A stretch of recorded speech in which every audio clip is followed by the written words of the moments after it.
A muchos les habrá sobrecogido un escalofrío, el recuerdo.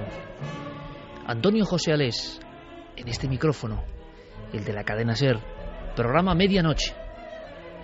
Ha pasado mucho tiempo, pero las incógnitas siguen ahí, se mantienen como suspendidas en algún lugar remoto de la realidad. Aquella noche Antonio José Alés hablaba de algo que parece increíble.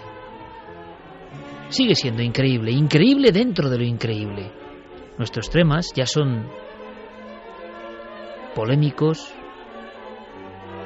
en algunos casos incluso parecen sujetos con finísimos hilos, y en las fronteras de lo misterioso podíamos hablar de sucesos directamente imposibles, pero a veces lo imposible se convierte en auténtica verdad.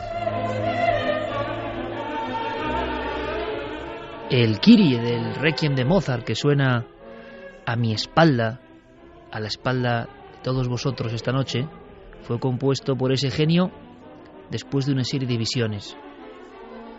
Mozart creyó que su propio padre le visitaba en forma de espectro. Creyó también que la sombra espigada que apareció bajo la cancela de su puerta en noche febril en la que compuso esta obra maestra de gran belleza y también un toque siniestro, un toque de angustia, una sintonía que en el fondo muestra la luz y la sombra y la partida que cada ser humano tiene que jugar al final de sus días. Contaba Mozart, decía en sus biógrafos, que él creía que la propia Parca, vestida con finos ropajes, con rostro hierático, vino a visitarle. La muerte al mismo tiempo, la dama oscura, le había dado la inspiración exacta. Y realmente desde los tiempos de Wolfgang Amadeus Mozart, el genio precoz, desde esos tiempos tan lejanos, el ser humano, realmente desde siempre, ha intentado establecer contacto con el otro lado. Nos iríamos al principio de nuestra crónica como especie. Primero quizá las aguas en las que el hombre se vio reflejado, después los espejos, los más complejos oráculos. Todo era un sistema de conexión con esa esfera que se ampliaba, que debe existir en algún lugar, que todos intuimos como certera, como auténtica, pero que nunca da pruebas claras, pruebas sólidas. Evidentemente, la tecnología fue el siguiente paso. Y dentro de ese paso, la democratización, por ejemplo, de las líneas telefónicas, trajeron nuevos misterios. Misterios que hoy yo creo ni los más avezados investigadores, ni los más crédulos, ni los más fanáticos de la existencia en el más allá, casi defienden. Es muy difícil.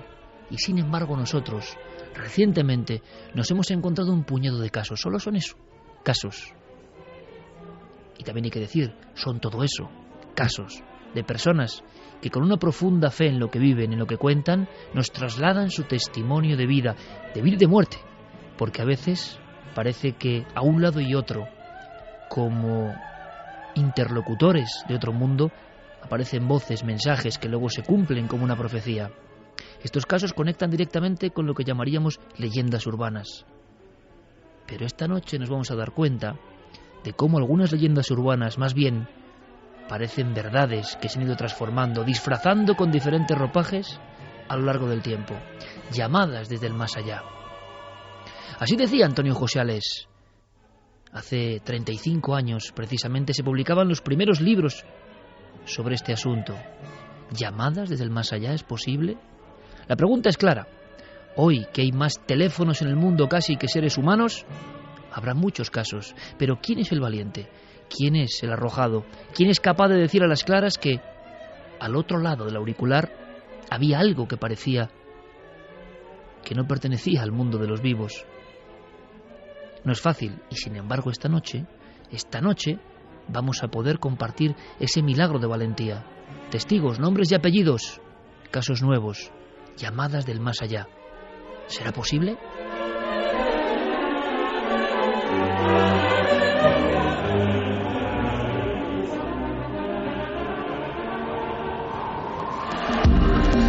Nunca antes habías estado tan cerca de lo desconocido. Milenio 3. Cadena SER.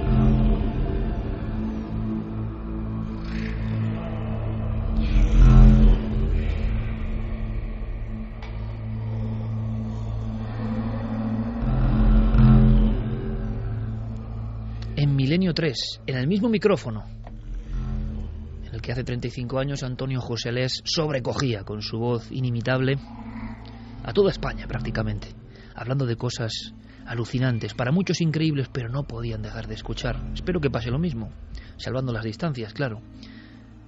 Jesús Muñoz, licenciado en Derecho. Un hombre cabal, un hombre joven, un hombre para nada pegado al mundo del misterio.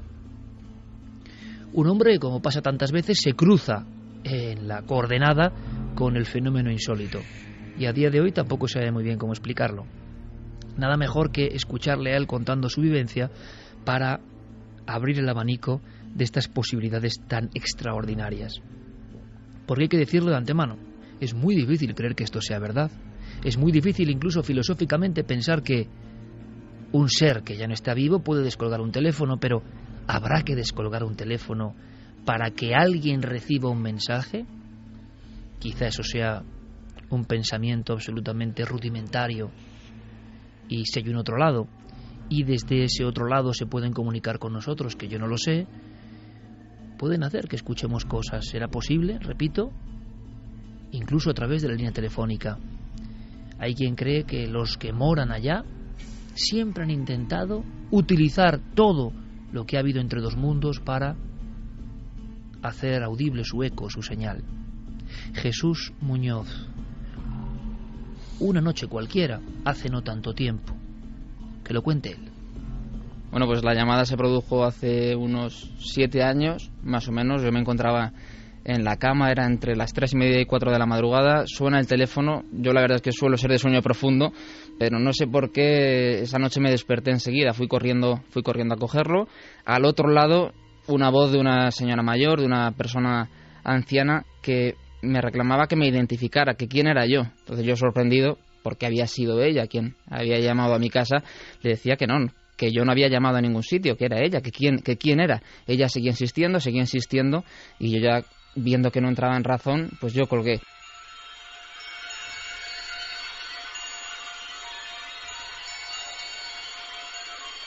Una vez que ya volví a la cama, relacioné esa voz con la señora que cada verano bajaba a mi pueblo. Vi que el prefijo era de esta zona al norte de España, de la que era la familia que visitaba mi pueblo. Empecé a darle vueltas, como te digo, y por ese tono de voz, ¿no?, característico que se suele tener por el norte de España, viendo el prefijo y buscando en el ordenador, ya sí que relacioné con esa persona que nos visitaba cada verano.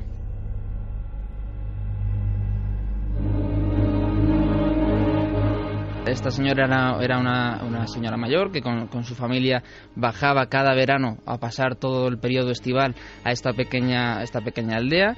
Cada vez tenía más achaques, ¿no?, como suele pasar, y tenía muchos problemas ya para desplazarse. Por tanto, ya dejaron de venir. Sí que se mantuvo el contacto telefónico esporádico, pero ya hacía años que no nos visitaba en persona.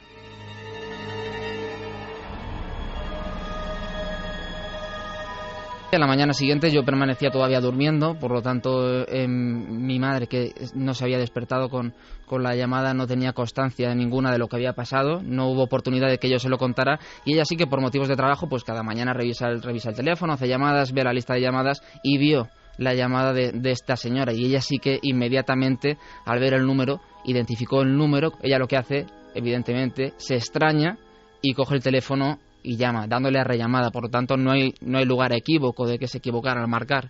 Se le descuelga el teléfono y de nuevo la misma historia, ¿no? Diga quién es, y no atendía razones ni explicaba nada más. Por lo tanto, ya mi madre se extrañó todavía más y lo que hizo fue colgar y llamar al teléfono móvil de la hija, que para sorpresa de todos lo que hizo fue comunicarle que esta señora mayor había fallecido la noche anterior.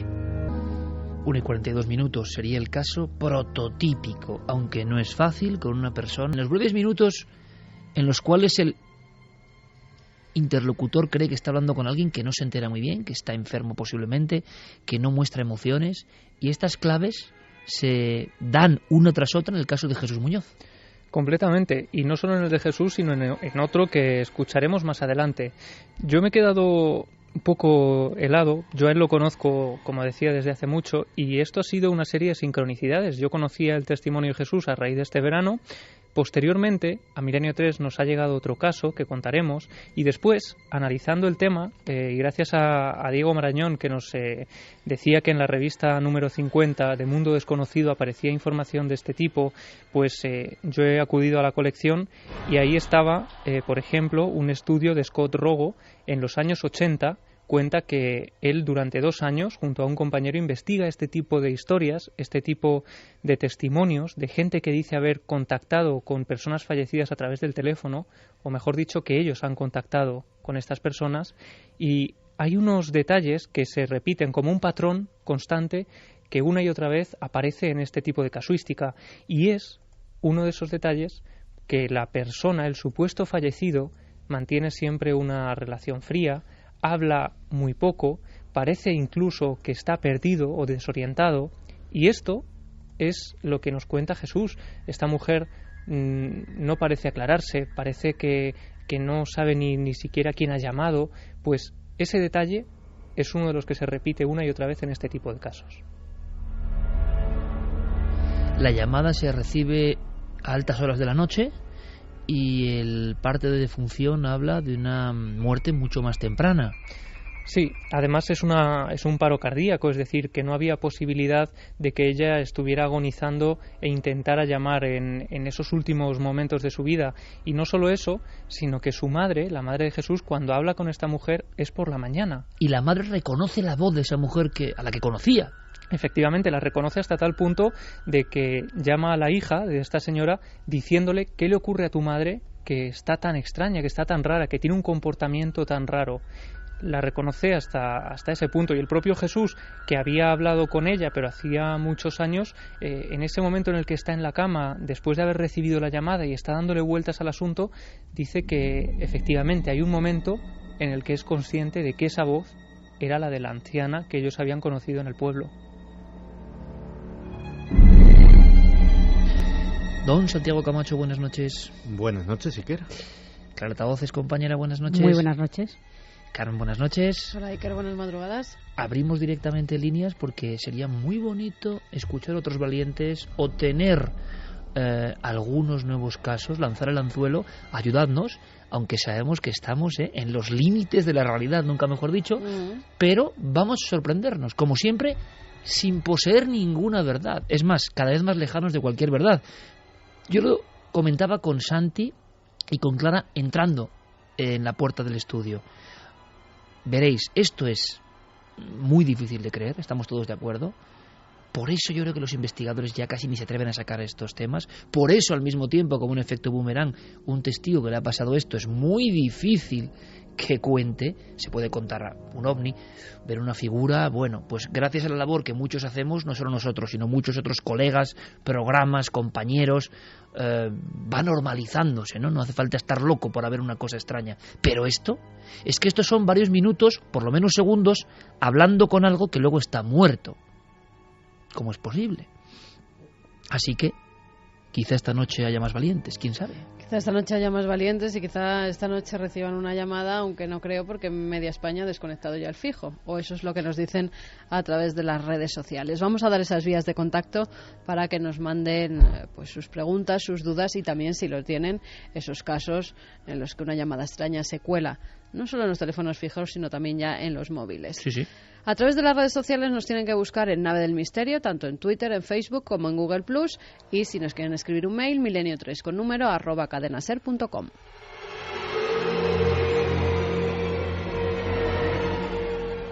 En la banda sonora original de este programa, nuestro compañero Noel Calero, Fermín Agustín, por supuesto, Fermín Agustí, por supuesto, en la redacción. Es que el hombre está creciendo, ¿no? Y nosotros incluso le incorporamos letras a su apellido por su gran labor.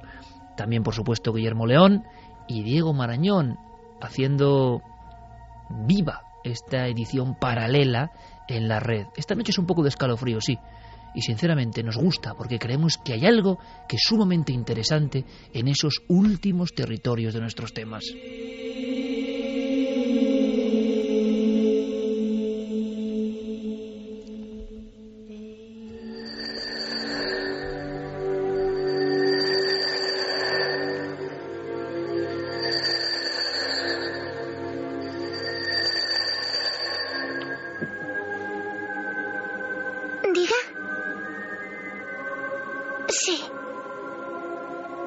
buena.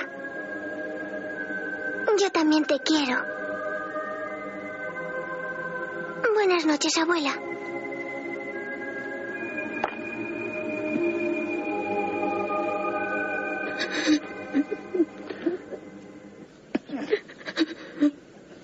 ¿Qué pasa? Queridos, la abuela murió anoche. ¿Pero qué hicieron? Todo va bien, mamá.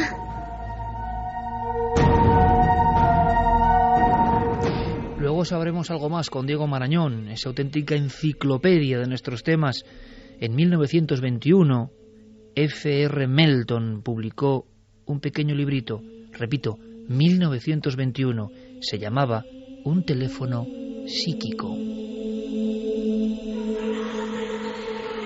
En 1925, en Brasil se publica Voces del Más Allá por teléfono. Hay una historia, nunca mejor dicho, oscura, paralela, de la que ni los investigadores del misterio, creo yo, quieren ni hablar. Pero nosotros queremos hablar de todo. Por ejemplo, con otro suceso que nos ha dejado de piedra. No hay que añadir mucho más. Vosotros, oyentes desde hace muchos años, algunos desde hace 12 años, ni más ni menos, sabéis muy bien lo que transmiten algunas voces. A veces es nerviosismo, a veces es angustia. Puede que haya casos donde hayáis notado pues cierta fantasía, es posible. Pero ya nos vamos acostumbrando, es como un radar interno que tenemos.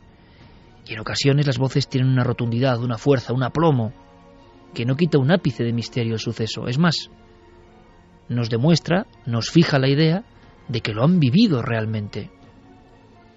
Así ocurría con Jesús Muñoz y así ocurre con Adela Caballero, nuestra siguiente protagonista. Javier, habría que dibujar un poco antes de escucharla. Tiene mucha fuerza, repito, su trabajo, ¿no? Su vida cotidiana, porque además es una persona que precisamente por su oficio estaba muy acostumbrada a saber lo que es un teléfono, a llamar, a recibir comunicaciones, a escuchar cosas, me imagino, a veces un poco extrañas, pero nunca hasta este nivel. Sí, Adela está acostumbrada efectivamente a utilizar el teléfono porque es su herramienta de trabajo.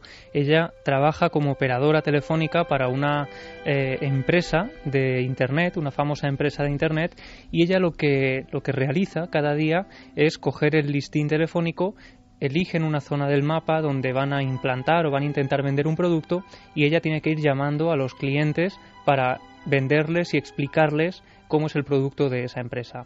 Y llegamos a una llamada concreta que se produce.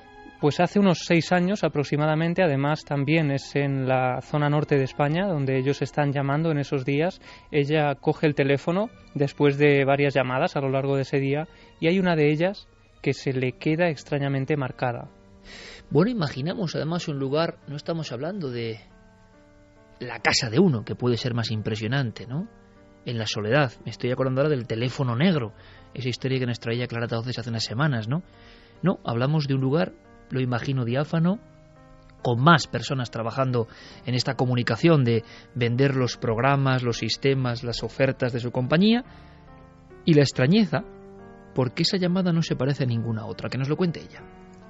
Bueno, sonó el teléfono, un timbre, 2, y me respondió pues una voz masculina, una voz de chico al otro lado. Dígame, me dijo el chico, y yo pregunté pues por la persona que figuraba en el registro del ordenador. En este caso era una mujer, y dije directamente, ¿es el domicilio de María? Y me dijo el chico, sí, es aquí. Claro, yo le pregunté por ella mayoritariamente y le dije si se encontraba en casa. Y él me dijo, no, soy su hijo Rubén. Bueno, pues le informé, pasé a informarle, le expliqué que había un servicio muy novedoso de Internet. Sí que era una llamada un poco extraña. Fue extraño pues porque el chico, en ese caso concreto, siempre te hacen preguntas, te preguntan, y el chico estaba muy callado y tenía como, se le notaba que tenía ganas de colgar.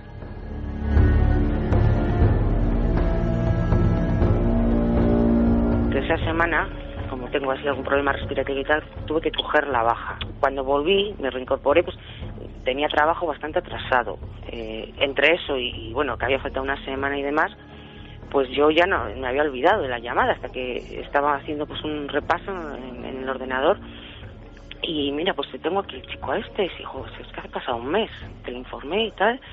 Y bueno, volví a llamar.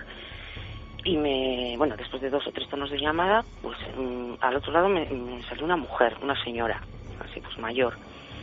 Y le dije, buenos días y tal, ¿es usted María? Y me dijo, sí, soy yo. Pues le informé, tuve la oportunidad de informar a su hijo, pues mira, sobre un servicio de internet y tal, no sé si lo han hablado ya en casa.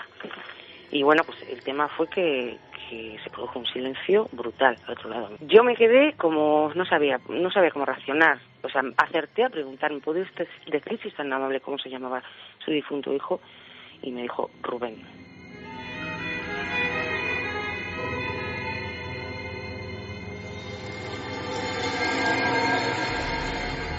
Al principio pensé que me habían colgado.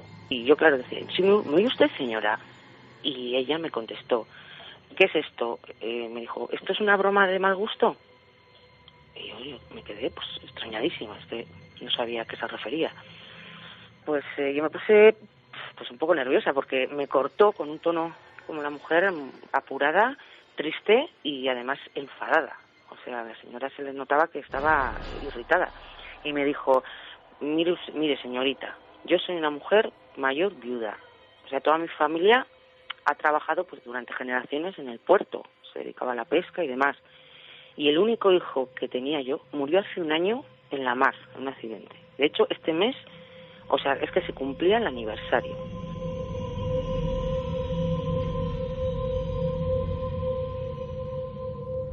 Me quedé impactadísima, estupefacta. Entonces, estaba muy nerviosa y acerté a darle a la buena mujer el pésame.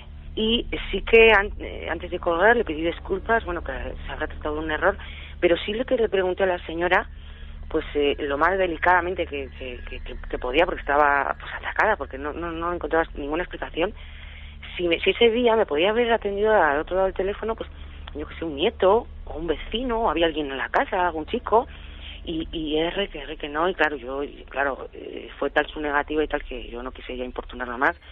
Y colgué. De hecho, yo cuando colgué aquel día el teléfono, mi compañera que estaba sentada enfrente en la oficina me vio que me quedé blanca. ¿Qué te pasa? No sé qué, digo, es que no me vais a creer.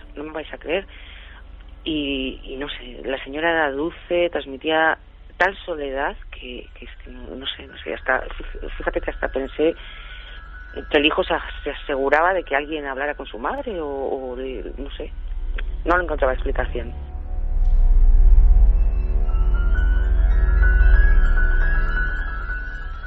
Clara Tauces ponía un gesto porque muchas veces en este programa, y creo que es una buena costumbre, no es que nos hagamos trampas entre nosotros, sino que algunos de los contenidos, bien que nos los reservamos unos a otros, precisamente para que en tiempo real, como está ocurriendo ahora, estoy seguro, amigos y amigas de Milenio en toda España y en todo el mundo, tengáis ese efecto. A mí también me lo hacen, ¿eh? Es decir, yo muchas veces, por ejemplo, lo que va a contar Santiago Camacho esta noche, pero será en la siguiente hora, tampoco sé muy bien. Sé algunas claves, pero no sé muy bien.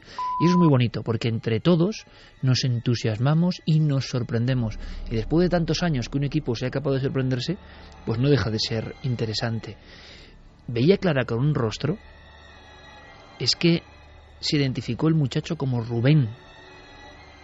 Sí, a mí es un caso que me parece impactante. En el fondo no es otra cosa de lo que estamos hablando esta noche, sino de transcomunicación. Solamente que estamos hablando a través del teléfono, un sistema que quizá es un paso anterior a lo que serían, por ejemplo, las grabaciones de transradio o las psicofonías, etcétera, pero en el fondo viene a ser un poco eso de lo que estamos hablando también. Santi, ¿de qué te parece? La verdad es que es impactante. Yo estaba pensando muchas cosas cuando he escuchado los dos testimonios. Uno de ellos, que claro, hasta que no haya una grabación de esa llamada, ¿en qué momento podemos saber si eso se ha producido en el teléfono o en la mente de la persona que ha recibido la llamada? ¿Cómo no? Ahí está la pregunta clave. Sin quitarle en absoluto validez al fenómeno en sí, es decir, sin quitarle validez al suceso, que ya de por sí me parece fascinante. Y luego pensaba en hasta qué punto le hemos abierto una nueva puerta a lo desconocido. Fíjate, hasta que se inventó el teléfono, por la noche cerrabas la puerta de tu casa, cerrabas las ventanas, echabas las persianas y hasta la mañana siguiente, salvo que llegase alguien con un asunto realmente grave o realmente importante, estabas perfectamente aislado del mundo. Estabas seguro, estabas en tu caparazón.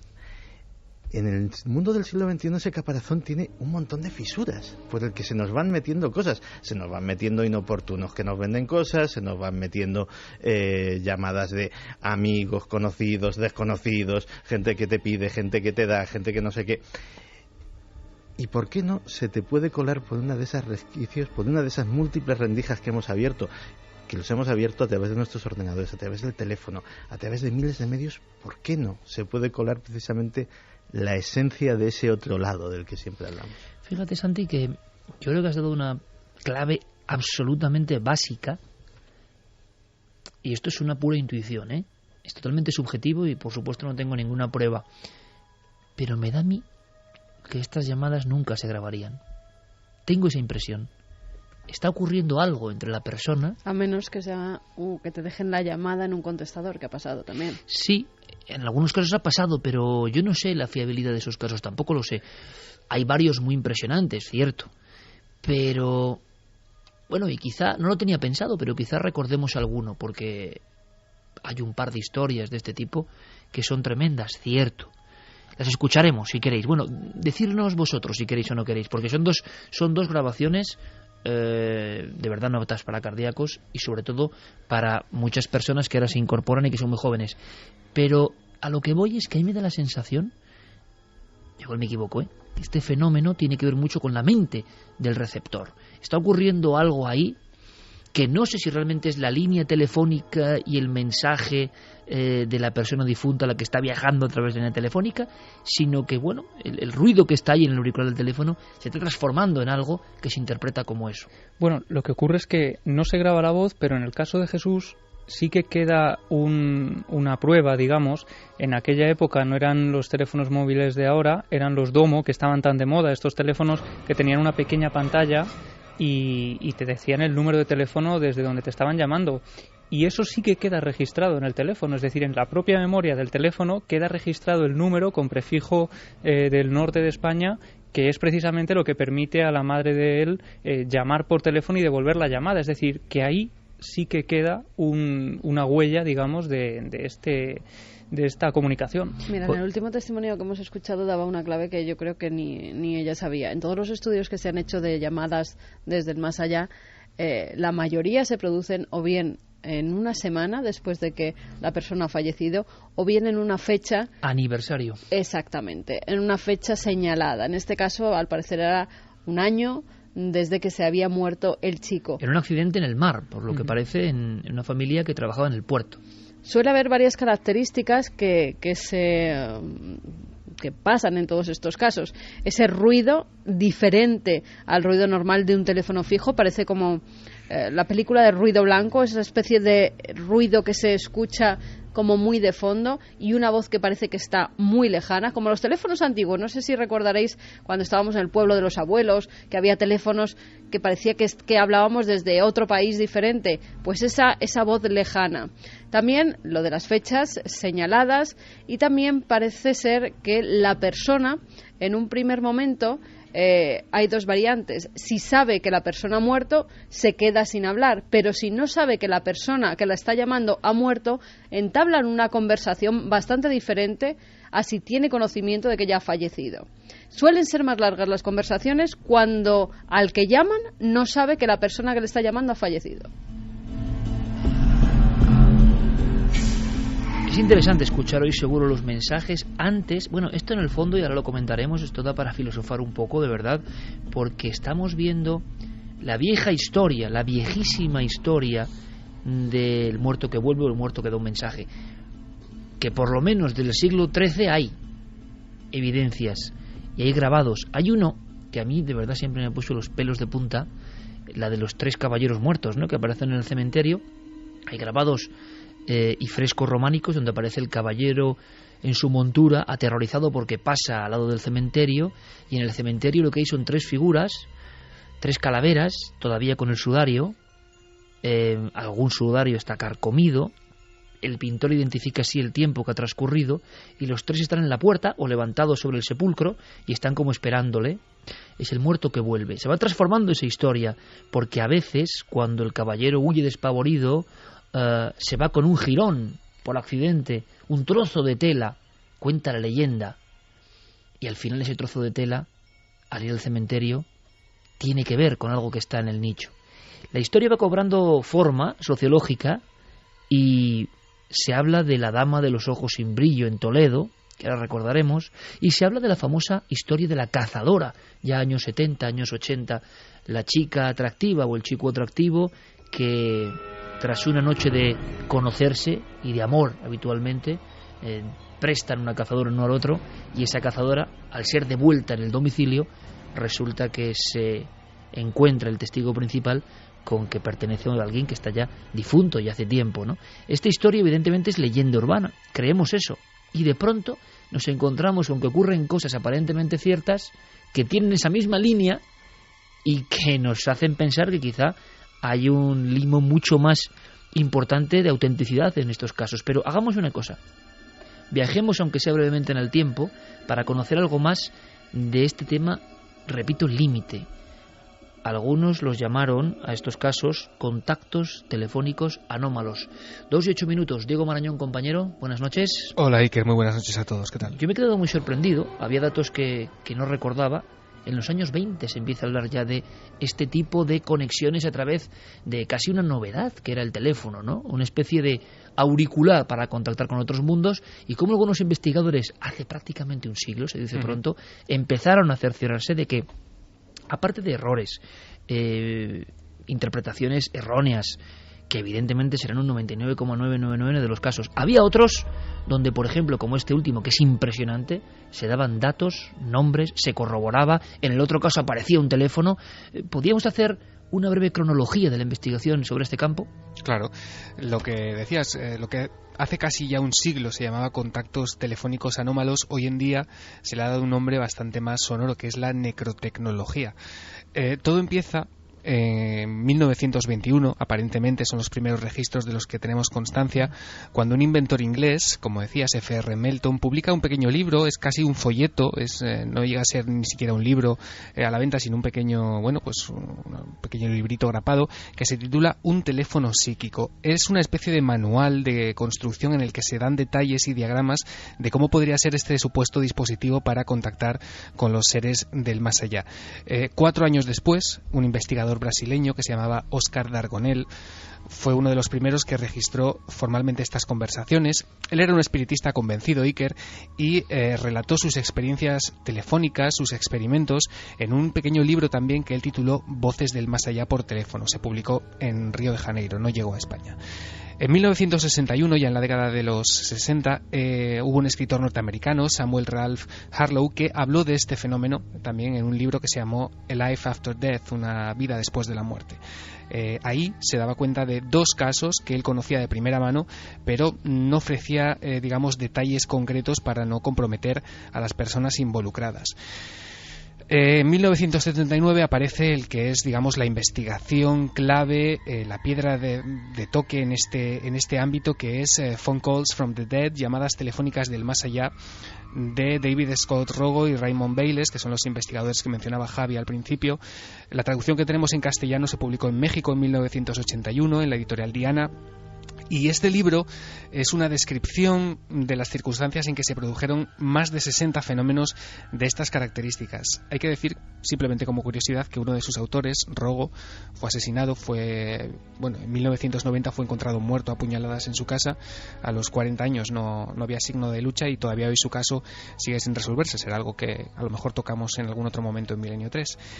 El artículo que también mencionaba Javi en la revista Mundo Desconocido del escritor y parapsicólogo italiano Ugo Dettore es una revisión o una crónica más o menos detallada, un poco un resumen de este libro para los lectores españoles. El artículo tenía el sonoro nombre de El telefonazo de la muerte y apareció en portada en el número 50 en agosto de 1980. Y después de este libro de Scott Rogo y de Raymond Bayles de 1979 no hay apenas más investigaciones serias o detalladas hasta que en noviembre de 2010 un investigador inglés, Callum Cooper, de la Universidad de Sheffield Hallam, publica un artículo bastante extenso, Iker, de 21 páginas, que yo desconocía hasta hoy mismo, que con los años se ha convertido en un libro. Él lo ha publicado, ha extendido su investigación y hace un tiempo publicó un libro con el mismo título, Phone Calls from the Dead. Ha ampliado ese artículo. En él se hacía pues un repaso extendido, se añadían nuevos casos a día de hoy de lo que había dado de sí pues este fenómeno de las llamadas telefónicas de los muertos. Él empieza dando una breve nota histórica, hace una introducción en el que recuerda la clasificación, porque es muy interesante, hay una clasificación de llamadas. Hay 5 tipos, esto yo lo desconocía por completo y lo hace este investigador de la Universidad de Sheffield. No, en realidad los que lo hacen son Scott Rogo y Raymond Bayles en ese él libro. Extrae todo eso. Efectivamente, él digamos que la pone un poquito al día, actualiza cómo pueden ser esos tipos. Si quieres los comentamos rápidamente. Venga, 5 tipos de contactos telefónicos anómalos. Efectivamente, las llamadas pueden ser del tipo 1, que son llamadas simples. Estas ocurren cuando el difunto pronuncia unas pocas palabras y cuando no hay respuesta ante las preguntas del interlocutor. Es decir, recibimos una llamada, nosotros le preguntamos y no obtenemos ningún tipo de respuesta. El tipo 2 serían llamadas prolongadas. Estas duran algo más y ya contienen conversaciones breves. La persona a la que se llama no sabe, es curioso, que su interlocutor está muerto en ese momento. El tipo 3 son llamadas de respuesta, es decir, una persona viva llama a otra sin saber que está muerto y esta persona le responde. El tipo 4 se llaman llamadas aparentes y son una mezcla de los tipos 1 y 2. Y por último, las llamadas del tipo 5 son un poco especiales porque se llaman llamadas intencionales. Estas ocurren cuando pensamos en llamar a alguien, pero lo posponemos pues por el motivo que sea. En ese momento decidimos hacer otra cosa y aún así la otra persona afirma que ha recibido una llamada con nuestra voz. Es decir, alguien se ha puesto en contacto pues o imitando nuestra voz o utilizando pues nuestro timbre. Es el equivalente, dicen, a las apariciones, pero en este contexto de las llamadas telefónicas. Luego, por último, ya Callum Cooper, como te digo, este investigador inglés hace un repaso por algunos casos nuevos. Bueno, hay un par muy recientes, ¿no? Del 2008, si no me equivoco, y del 2009, que coincide, además, es curioso, con los dos que hemos sacado al principio. Destacan los dos casos. Sí, en 2008, además ya hablamos de él en Milenio 3 la temporada pasada, ocurre un choque de trenes en el distrito de Chatsworth, en Los Ángeles, que acaba con la vida de varias personas, y el móvil de una de las víctimas, de Charles Peck, que muere inmediatamente en el acto, realiza en las horas posteriores a su muerte 35 llamadas a distintos miembros de su familia, hasta que encuentran su cadáver. Un año después, en diciembre de 2009, es Catherine, una investigadora de este fenómeno, ¿no?, de las voces electrónicas, quien le cuenta su caso a este investigador y le dice que 3 años antes, en 2006, ha recibido en su buzón de voz un supuesto mensaje de su madre y de su suegro. Ambos estaban fallecidos ya y en ese mensaje, bueno, lo que hacían era reconfortarle y darle ánimos, decirle que estaban bien. Y es curioso porque hace mucho hincapié en que las voces, en este caso, no van cada una por su lado, sino que en ese mensaje suenan superpuestas, una voz encima de la otra. Las dos voces dicen exactamente lo mismo y a modo de coro, le dan ánimos y le dicen a esta mujer que no se preocupe. El artículo de Cooper acaba dando una serie de posibles explicaciones y da paso a lo que puede ocurrir en el futuro. Se dice ya que están empezando a llegar, Iker, emails también desde el más allá. Se nos dice que investigadores como por ejemplo Peter Fenton o Brad Steiger, que es un estudioso que también se ha ocupado del fenómeno OVNI, han documentado ya este tipo de registros, ¿no?, de registros de correo electrónico supuestamente enviados por personas fallecidas. Y por último, Cooper concluye diciendo que estos fenómenos, de ser reales, serían una prueba de la supervivencia de la personalidad después de la muerte y que él profetiza que cuanto más avance la tecnología y los recursos humanos para comunicarnos a distancia, más gente afirmará estar recibiendo este tipo de mensajes. Diego, hasta dentro de un rato, amigo. Hasta ahora.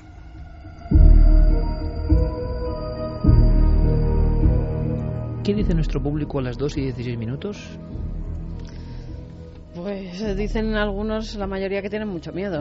Bueno, este tema principal. Es verdad que este tema da un poco de miedo, ¿no? No tendría por qué, porque en el fondo es muchas veces para decir estoy bien, ¿no?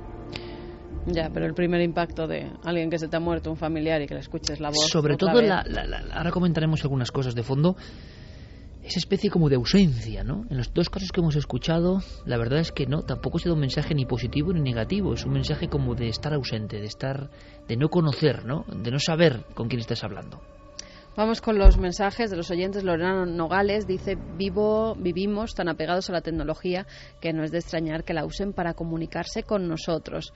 SG dice: somos energía, ¿por qué no circular en las líneas de comunicación si viaja la voz, la música, incluso imágenes? Reyes: no es la primera vez que sucede algo extraño con la tecnología. También pasó con una madre, un bebé y un aparato. Sí, los aparatos vigila bebés. Deli Jiménez: también hay testimonios de comunicación vía ordenador y televisión. María José Pulido: hay testimonios de llamadas a desconocidos que han dado incluso sus datos de dirección. Luego estos conocían a la familia en el luto. Bubu Alberto: Raudive no llamó por teléfono a un compañero después de muerto. Sí. Lo pusisteis vosotros la temporada pasada. Raudive, uno de los pioneros, ¿no?, de la transcomunicación, o investigadores que empezaron a hablar de, digamos, las pesquisas en torno a la comunicación posible con el más allá, siempre ha sido protagonista, verdad o no, me parece muy discutible, pero por lo menos ha habido voces, fenómenos, bromas, lo que sea, donde aparecía su nombre, ¿no? En varias ocasiones, además, a varios investigadores parece ser que ha aparecido la voz de Raudive en sus grabadoras o incluso en los teléfonos. Una investigadora italiana, al parecer, habló con ella y le conoció perfectamente la voz, e incluso hicieron experimentos luego con las grabaciones de Raudive y con la voz que ella había podido captar. Y nunca mejor dicho, ¿no? Parece que en muchas ocasiones el misterio es eso, cruce de líneas. Vamos a conocer una historia que pasa en Granada, en un ambiente sociocultural además muy concreto y que no tiene nada que ver con lo que hemos escuchado hasta ahora. Gente bastante humilde, y que sin embargo esto llegó a los juzgados. Es posible, yo lo recuerdo de hace varios años, de tocarlo como noticia, pero en una noche como hoy tiene que aparecer, aunque sea brevemente, esta historia. Pues nos remontamos a julio del año 2005. Aparece en varios diarios una noticia de una familia que está muy asustada y ha pedido al juzgado exhumar el cuerpo de su madre, o por lo menos abrir la tumba para extraer algo de esta. ¿Qué querían extraer? Un crucifijo. ¿Y por qué? Incluso llevan las grabaciones al juzgado. Porque, al parecer, su madre, una señora, Filomena, de 55 años, que había muerto de un cáncer, estaba dándoles mensajes por teléfono en el que hacía mención a una cruz, como que le quitaran la cruz. Ven, ven, es lo que decía a las hijas que escuchan la voz de su difunta madre. Y entonces ellas se acuerdan de una cosa. Cuando fueron a enterrarla, y es costumbre además en muchas zonas de España, al introducir el ataúd, lo que hacen los familiares es quitar el crucifijo que hay encima de la tapa del ataúd y lo guardan en sus casas posteriormente. En este caso no lo hicieron. Se lo dijeron a un familiar que por favor quitara el crucifijo, pero el enterrador tenía prisa, dijo que eso ya no se hacía, que ahora con pues los ataúdes nuevos que no hacía falta. Total, que la enterraron con el crucifijo en la tapa del ataúd. Ellas creen que por eso su madre no descansa tranquila y por eso quieren que quite el crucifijo de la tapa. Ellas nos lo contaban de esta forma, Iker. El ataúd que lleva encima es la que creemos que es, porque no lleva otra. Es que eso es lo que se siente más claro, que pide ven, Pili, la cruz, ven. Para mí está muy claro. En el mensaje pronunciaba de esta forma el mensaje. Decía: Pili, la cruz, Pili, toma aliento y dice: ven. Lo suelta así. Está muy claro, muy claro. Y yo presiento que es mi madre. Oigo la voz de ella. Ellas presentían que era su madre, creían fervientemente que pues era una llamada desde el más allá, y por eso, con toda su buena intención, fueron al juzgado para pedir permiso. Claro, tú imagínate el juez cuando recibe a esta familia con unas grabaciones diciendo que su madre desde el más allá quiere pues que abran la tumba. El juez dice que eso no es competencia suya porque no sabe cómo actuar. Total, que al final no pudieron abrir la tumba, aunque estas llamadas fueron cogidas por las hijas en varias ocasiones. Me puse yo a hablar con ella. Y entonces le dije: mamá, si eres tú, di que sí. Y si quieres que vayamos al cementerio, di que sí. Yo le dije las palabras porque le costaba trabajo hablar. Y entonces ella dijo: sí, sí, hasta siempre.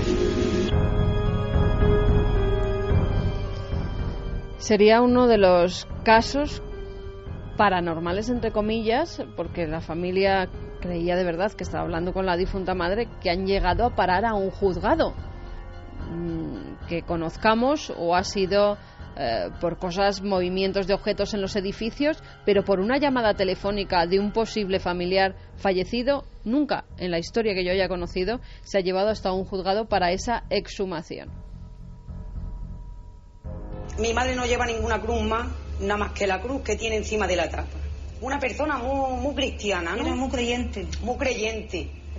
Entonces resulta que nosotros, al enterrarla, una de mis tías dijo: no la enterréis con la cruz, ¿no?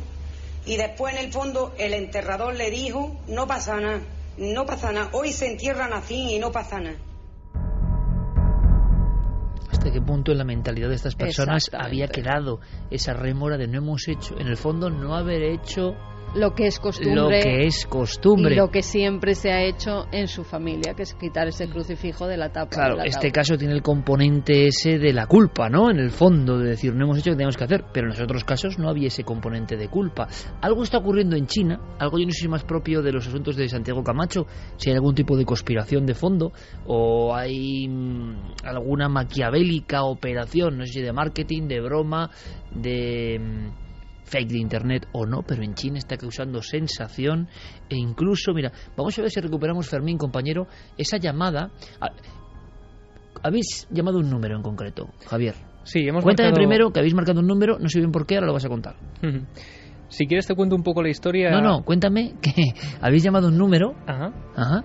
Sí, bueno, hemos llamado un número que hemos encontrado porque varios medios de comunicación hablan de una historia tremenda, varias personas que a altas horas de la madrugada reciben una llamada estremecedora y todos los teléfonos registran un número. Es ese número de teléfono al que hace también pocos minutos hemos llamado, Fermín y yo. Perfecto, y ahora conoceremos la historia de fondo.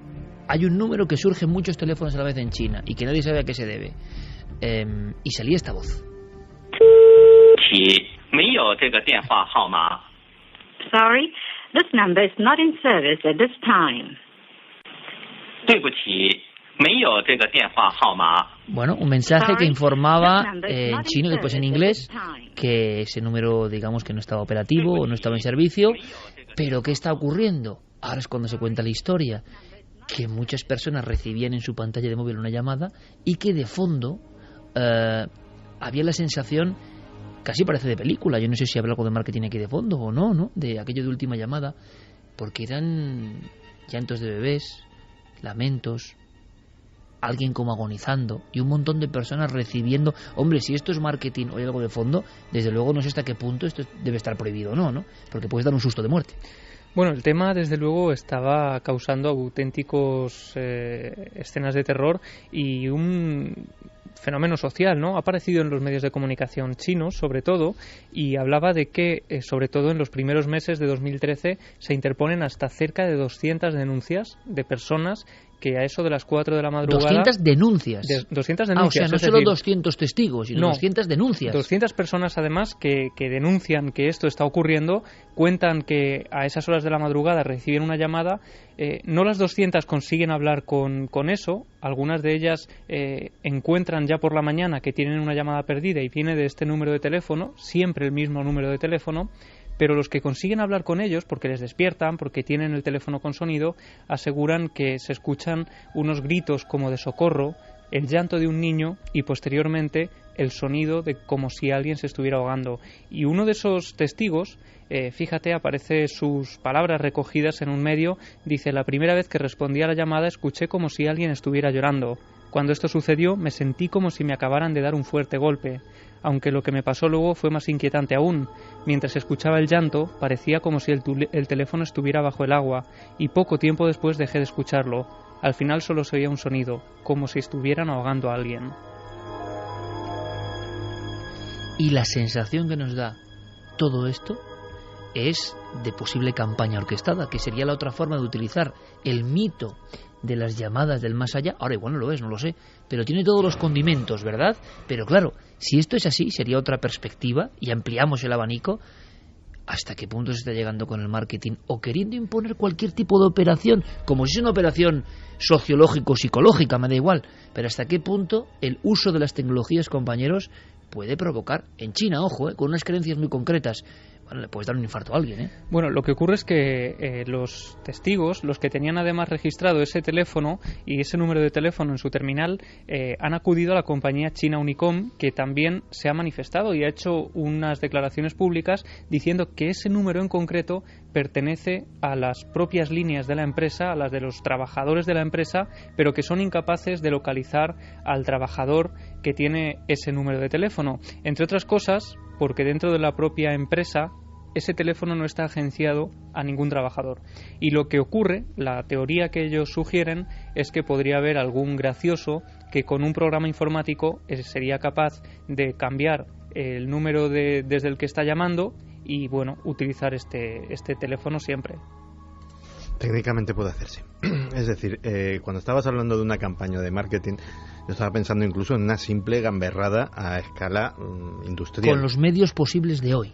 Sí, una persona con los conocimientos adecuados. Porque, Santi, permíteme, dar miedo por teléfono es uno de los grandes clásicos, ¿no? Dar miedo por teléfono. Si estábamos oyendo a Caroline hace un momento recibiendo la llamada en su teléfono de juguete, imagínate las ideas que puede dar eso a una persona que quiere gastar una broma.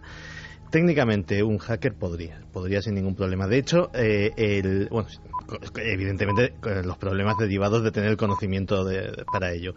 De hecho, el que el teléfono pertenezca a la propia compañía telefónica y que no hayan podido determinar quiere decir que la persona, suponiendo que sea una persona, yéndonos al fraude, que está utilizando esa línea, ha tenido buen cuidado de elegir una línea muerta, elegir una línea de la propia compañía telefónica que no pueda ser tarificable, etcétera, etcétera, más que nada para que no le cueste dinero, evidentemente.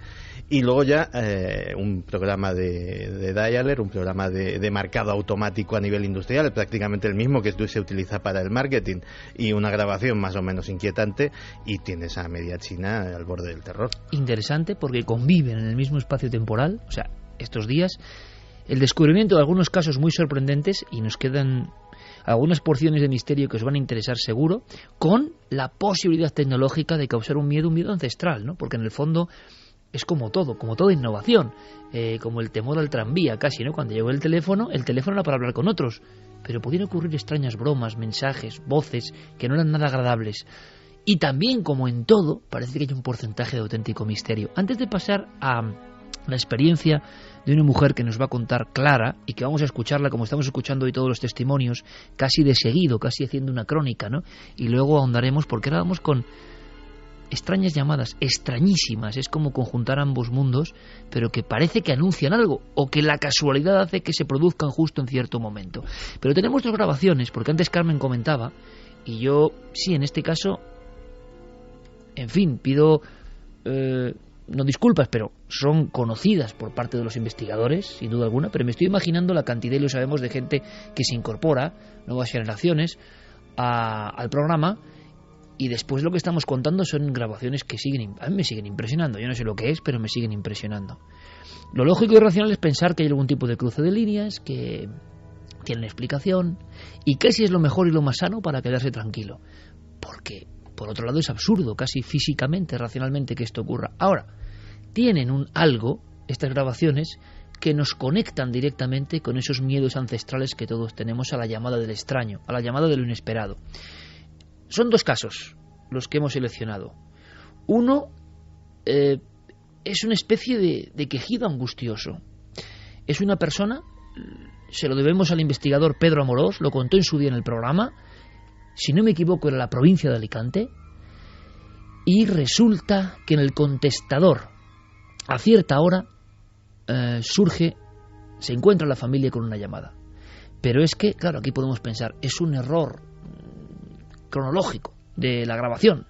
Es un error de los dígitos, bueno, parece que no ha habido ningún fallo, pero si no recuerdo mal, el mensaje daba una fecha concreta y se recibió cuando el sujeto principal protagonista estaba ya fallecido. Una vez más, en un contestador queda registrada la voz indiscutible para los familiares, perfectamente reconocible, de alguien que llevaba ya unas horas muerto, además de una forma radical, ¿no?, en un infarto fulminante. Pero sin embargo, en el contestador se queda una llamada que se produce después. ¿Es posible? El mensaje, sobre todo, nos impresionó en su día, nos puso los pelos de punta, sea lo que sea, porque se ve, se percibe, es que no hace falta añadir nada más, la angustia. La angustia. Es una voz de una persona de cierta edad que simplemente acierta a decir: hoy me levanté y cuándo me levanté. Y se corta la llamada. Hoy me levanté y cuándo me levanté. Yo recuerdo a Pedro Amorós muy impresionado con esta historia, indagando en las posibilidades de algún tipo de error, pero parece que es que no había posibilidad para el error. Por lo tanto nos encontramos con el absurdo dentro del absurdo, el absurdo al cuadrado. Hoy me levanté y cuándo me levanté. Y por favor, percibir eso, amigos, la angustia, sea lo que sea el fenómeno, la angustia que queda en apenas 2 segundos de grabación.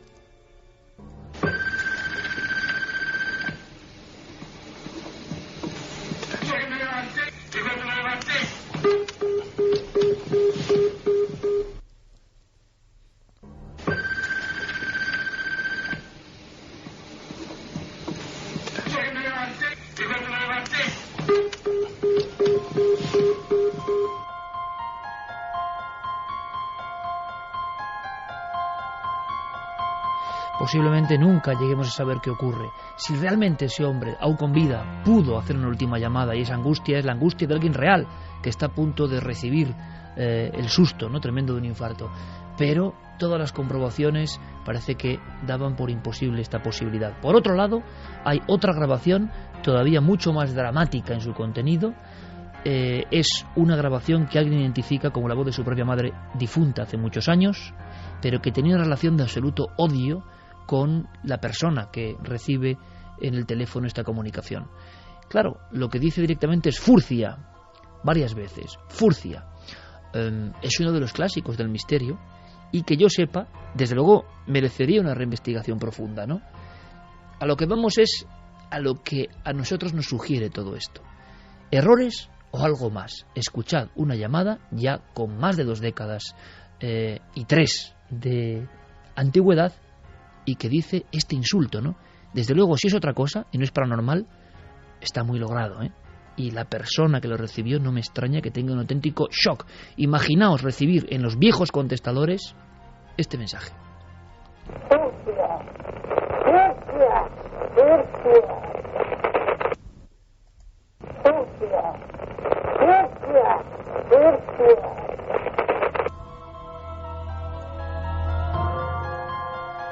Son historias que han permanecido siempre en el ámbito de las grabaciones con supuesto origen paranormal. ¿Tendrán explicación?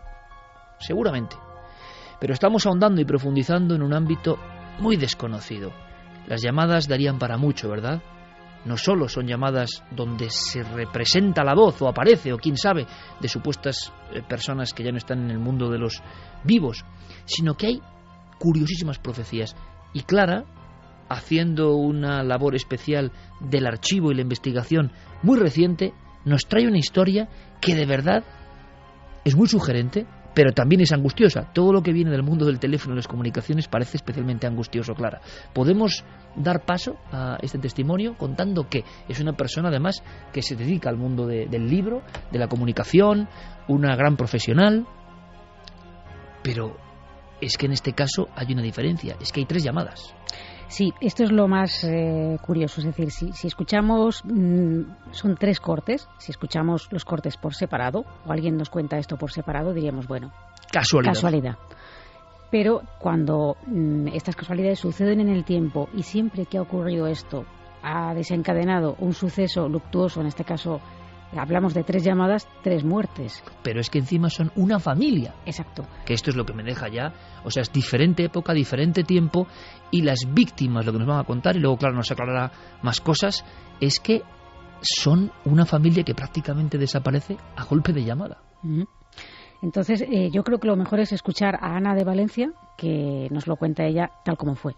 Pues mira, la primera vez fue hace más o menos 14 años. Suena el teléfono fijo, nosotros estábamos ya en la cama, mi marido y yo, y me levanté yo a cogerlo. Y no contestaba nadie. La impresión que me daba a mí, seguramente por la hora, después de un ratito de silencio, es que se reía alguien. Y claro, eso me mosqueó y dije, ala, que se vayan a donde te imaginas. Les colgué el teléfono, a quien fuera, y me fui a la cama. Y poco después, vuelve a sonar el teléfono y entonces ya se levantó mi marido. Y ya no era una llamada ni de risas ni de nada, era mi suegra que le estaba diciendo a mi marido que se había muerto su padre. La segunda vez ya habían pasado unos años, vivía en otra casa y ya no fue con el fijo. Me sonaba el teléfono móvil. Lo cogí, vi que era mi hermana, descuelgo y el caso es que yo la oía. Iba hablando y la impresión que me daba era que estaba caminando y hablando con alguien. Y digo, ya está, esto es una de esas llamadas que se hacen solas con el móvil, que se aprieta un botoncito y llaman. Hacen llamada al último sitio que has llamado, es lo que pensé yo. Estuve gritando el nombre de mi hermana y al ver que no contestaba, pues al final colgué. Y no sé si fue ese mismo día o al siguiente, me vuelve a sonar el móvil, pero para cuando llego ya se había cortado. Pero sí estaba registrado el nombre de la persona que me había llamado. Así que le llamé, pero el móvil estaba apagado. Entonces, más tarde me llamó esa persona y me dijo, ¿qué quieres? Y digo, no, ¿qué quieres tú? Uy, pero tú no me has llamado. Total, que al final le dije, no, a ver, yo tenía una llamada tuya a esta hora. Y me dijo, eso es imposible, porque a esta hora yo estaba en unas conferencias y el móvil lo tenía totalmente apagado. Y entonces ya me quedé así un poco parada, digo, uy, 2 llamadas tan seguidas y tan raras, y siempre pasa algo. Efectivamente, esa semana se muere el suegro de mi hermana, la misma a la que había estado escuchando por el móvil.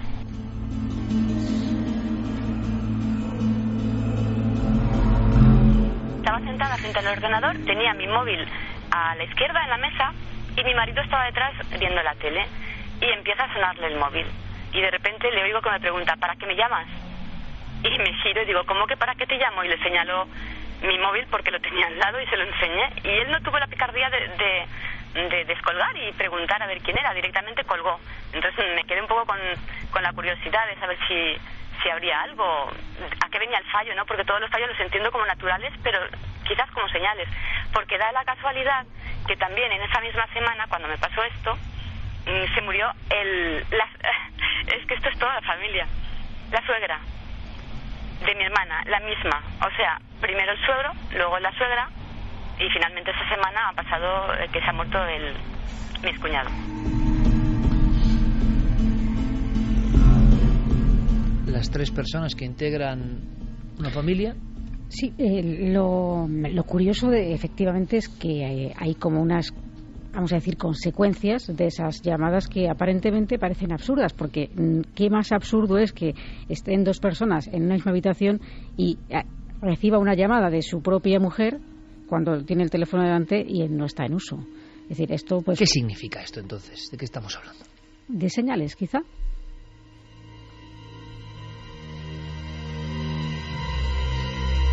¿Y señales de qué? Pues esto es...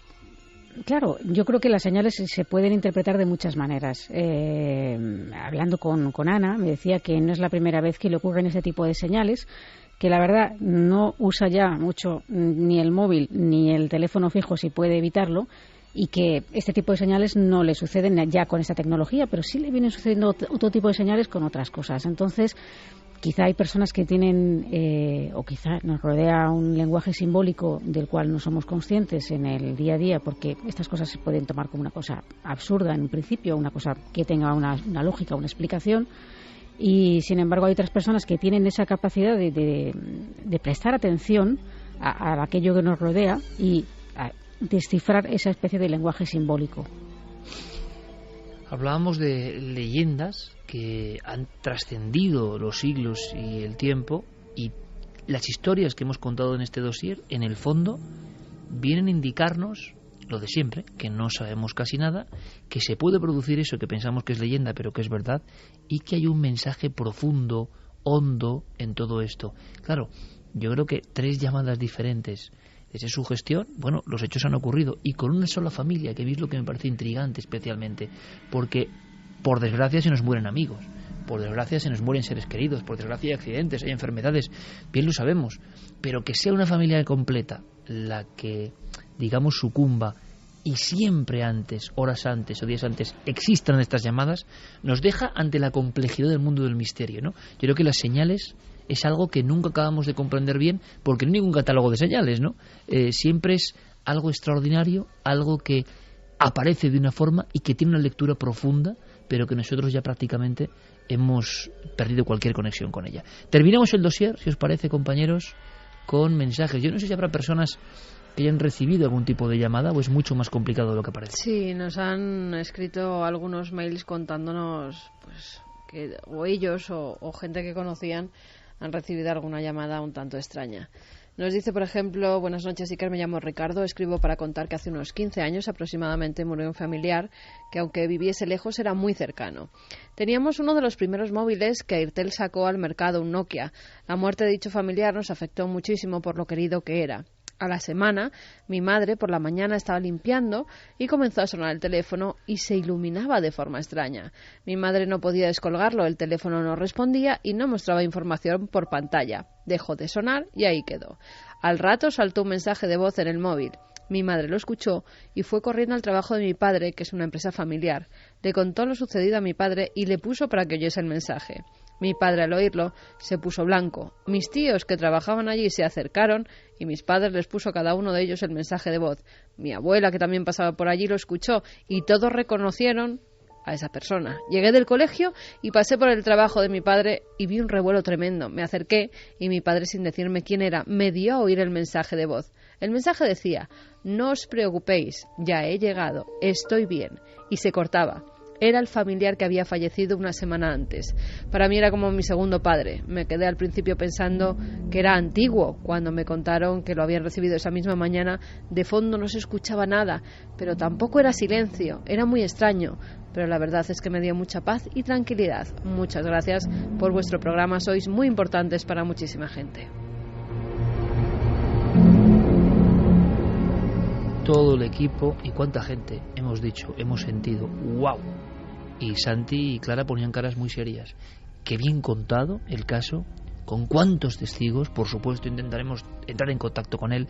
Qué importante es exactamente esto que se acaba de producir, que personas nos confíen su testimonio para que otras pierdan el miedo. Pero ¿cómo os quedáis, compañeros? ¿Esto qué es? Con esa claridad. Curioso el mensaje, estoy bien.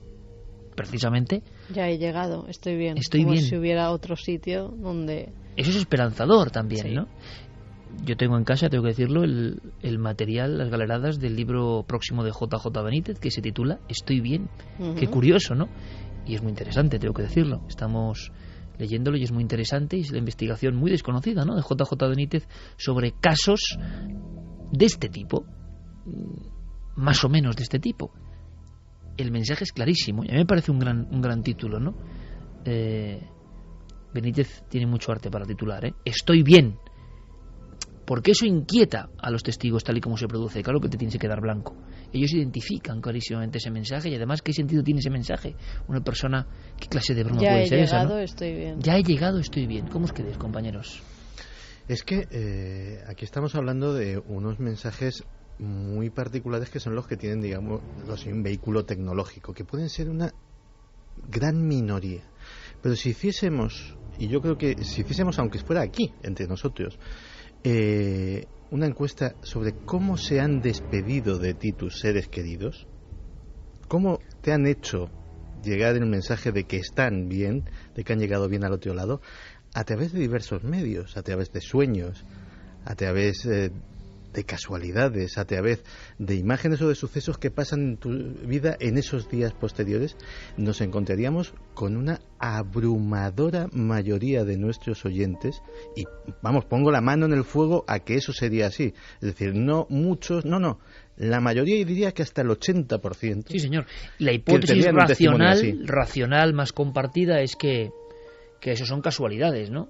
O que eso es sugestión de la propia persona, que está ante el trauma evidente de la muerte y que, claro, interpreta todo en esa sinfonía, ¿no?, Pero... Una cosa es el trauma y otra cosa que oigas cómo suena un teléfono, que cojas el teléfono y que escuches la voz del familiar y que a veces la grabes. De Adela, de la teleoperadora, que no tiene ningún vínculo con esa familia, porque habría de tener alguna clase de mensaje si realmente no tiene nada que ver con ellos, y recibir hasta el nombre de la persona que ha fallecido.